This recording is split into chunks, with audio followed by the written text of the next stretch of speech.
What is up everyone, welcome back to another video. In today's video I'm gonna be going over the last balance patch of the 2.2 cycle, which means the next patch won't be 2.2D, it'll be 2.3. so we are starting to move up in the numbers in the patches, but yes, please do be aware that the next patch will take a little longer to drop. But with that being said, if you guys are new to the channel, make sure to subscribe, and if you guys haven't checked me out on Twitch or Facebook yet, go ahead and do so. I've been streaming on there, so definitely check that out. Now of course, we just had Rengar and Kha'Zix drop. We have that event going on, and likewise the new champion Renekton is gonna follow that up as well with its very own event with Nasus. Now if you guys aren't aware, Nasus and Renekton are brothers, so this event is gonna revolve around that whole thing where they're just constantly fighting.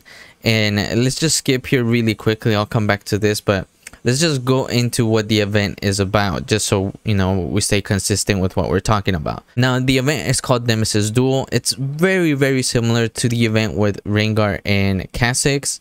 Now of course, let's just get straight into like what you're gonna get out of this event. And right here it says Nasus and Renekton's Nemesis Duel is bad blood. That just goes back to what I was saying.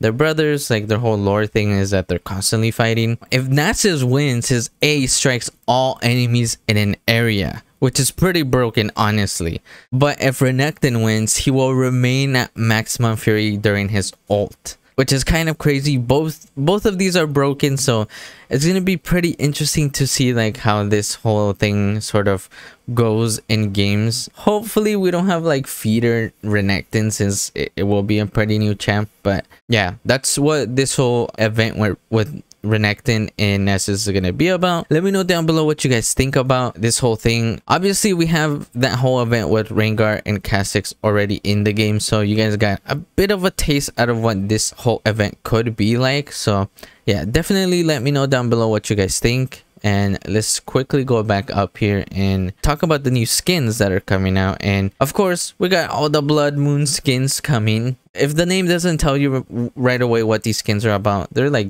these red theme skins. And of course, all skins will be released throughout the patch, so they're not all gonna be out at once. Moving on, we got new accessories. You can earn or purchase accessories from a bunch of different sources. Please check the relevant page in game for more information on how to get them. And we got the Kappa Pride new accessories coming in. Obviously, if you're not one of those places that, you know, is all about the pride and celebrating the pride stuff, then it's going to be a little bit different. The pride event will begin on May 24th. More information will be available soon, but yeah, this is all you're going to get from it. You can see it right there. And yeah, it's about the whole pride stuff. Moving on, we got champion changes. Let's get started with Braum. And it says Braum is too good at locking people down despite his specific identity as a champion who counters powerful projectiles. So his passive is getting nerfed, which honestly it isn't gonna make much of a difference. If anything, this maybe slightly nerfs his early game. He was pretty dominant early game, but even then this is not gonna do anything to Braum, to be completely honest. And then Diana's attack speed is also getting a nerf on her passive.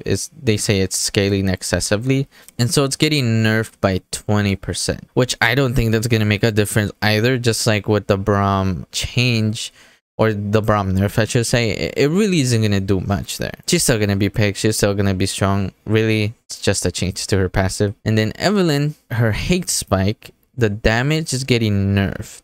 Now there's a lot of things that make Evelynn OP, but the change they're making here, if anything, this really just makes her jungle clear a little bit slower. The thing is that usually when it came to Evelynn, you were really scared of her level 5. Once she got her ultimate, she really got that high power spike. And so with this change, we might see that power spike be hit a little later on. At the end of the day, it's just like the insane amount of burst damage that she brings that really makes her annoying. Likewise, the fact that she can just flank you out of nowhere, yeah, pretty OP.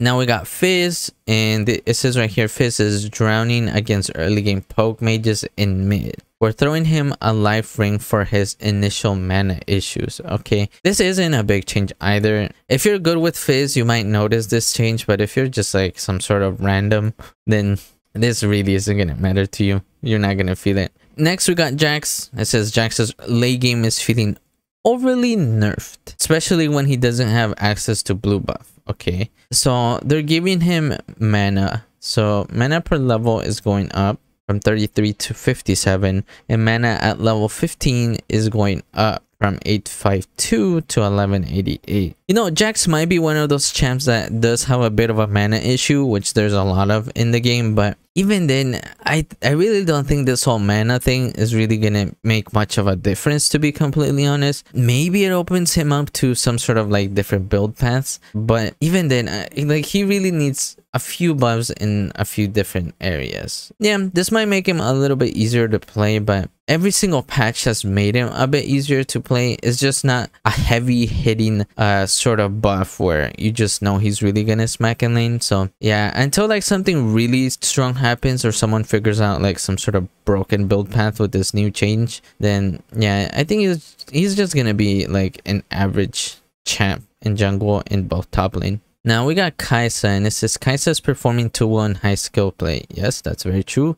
Kai'Sa is by far the best carry. Many reasons as to why, but yeah, it says right here we are nerfing her wave clearing ability and reducing her playmaking potential in the early game to keep her in check. So they're nerfing her A, and they're increasing the cooldown on her ult. Okay, yes, Kai'Sa's clear is pretty broken, I will not lie. But they're nerfing the bonus damage to minions. Like, that really isn't gonna make much of a change at all. You're not nerfing like her damage to champs or anything like that. You're not necessarily nerfing a item that is indirectly gonna nerf her. Probably, you might not even feel it, to be honest. That's how strong Kai'Sa really is, especially in the late game. And then obviously they're nerfing her ultimate, or not necessarily nerfing it. They're just increasing the cooldown. So this really isn't going to make much of a difference. You're just going to be waiting around a few additional seconds for her ultimate to be up again. And the thing with her ult is that you get good at using it because, you know, like, you can easily miss position with her ult, or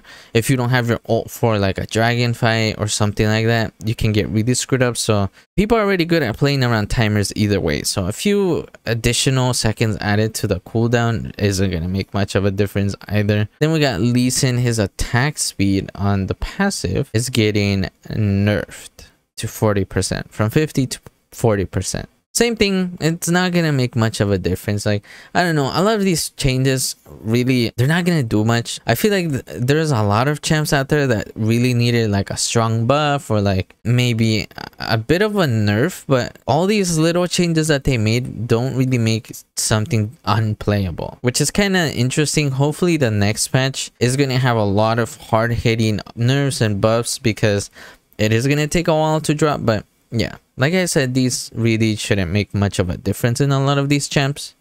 And then we got Lulu. So her base stats, the mana is getting increased, and then the movement speed. But the problem is that like, since they nerfed her range, yeah, Lulu has been a bit hard to play. But even then, Lulu's still really good right now. Or not really good, but she's good. And so these changes, the mana is very helpful. Lulu consumes mana like there's no tomorrow. So very helpful. Movement speed, it might really sort of maybe balance things out, since they did nerf her range.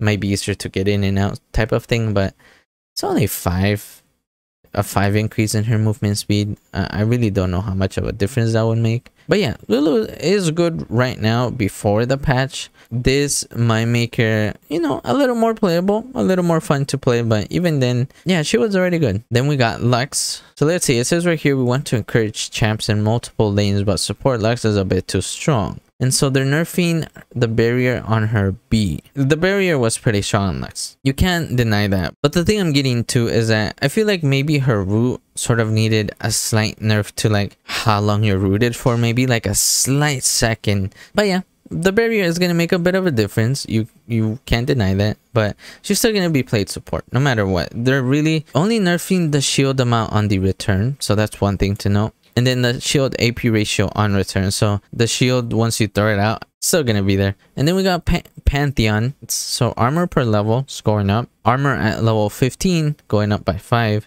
Now, you guys might have seen a trend where they're slowly sort of buffing a lot of these champs, and Pantheon is one of those. I feel like Pantheon maybe still needs a bit of more damage on possibly the A or something like that, but Pantheon is in a somewhat solid spot right now. But yeah, he still needs a little bit more to really be up there with one of those strong picks. But yes, this is really taking Pantheon in the right direction. We'll probably see a lot of Pantheons because, you know, there's like this whole thing where when a champion is buffed, you see a lot of people trying, and maybe someone figures out a broken build and people just start using Pantheon a lot, but nothing too crazy, I would say. And then Twisted Fate is struggling. His red card is particularly not matching up to the rest of his deck. So they're nerfing his red card. Here's the thing, when you play Twisted Fate, especially in a team fight, you're not looking for the red card. You're always looking for like the stun or just straight up damage. So the purple card. I really don't think we're going to see much of a difference there unless like maybe you get into a team fight where people are grouping a lot and you throw out a red card and you just deal a lot of AoE. But even then, you're always going to look for the stun with Twisted Fate. And then of course we got ARAM changes, but I'll quickly skim through these. You know, I'm not one to play ARAM a lot, so for all of you guys that do love ARAM, I'm just quickly going through them. You can read, you can pause, but yeah, the last thing here is the game system changes. So the passive gold is being changed. And so what they say is that they're seeing players finish their builds too quickly, leading to less satisfying power progressions and longer games. Additionally, we feel roaming as a team while ahead comes at too little of a cost, which makes split pushing weaker than we'd like. We're taking a small stab at solving these problems by lowering passive gold gain in the mid to late game. We'll be closely monitoring the net effect of this change as it's pretty experimental. And so the passive gold before 8 minutes, it's staying the same, it's not being changed, but after 8 minutes, the longer the games go, the less gold you're going to be getting. And so if you do the calculations, it really isn't going to be felt much. I think from like 8 to 11 minutes, you're going to lose about 200, 300 gold. Now, you know, just reading off of it right now, it really might not seem like a lot, but yeah, I gotta get in game and really see how much of a difference this makes. And lastly, we got a free-to-play champion rotation. You guys can see it there. But yeah, that'll be it for this one. Let me know what you guys think about the patch notes, what changes you guys would have loved to see that weren't there. And likewise, let me know if there's any skins you guys would like me to try out and do a gameplay on, or if you guys like me to showcase anything. I'll gladly do it. I'll read every comment. But yeah, other than that, thank you guys so much for watching. Make sure to subscribe if you're new, and I'll see you guys in the next video.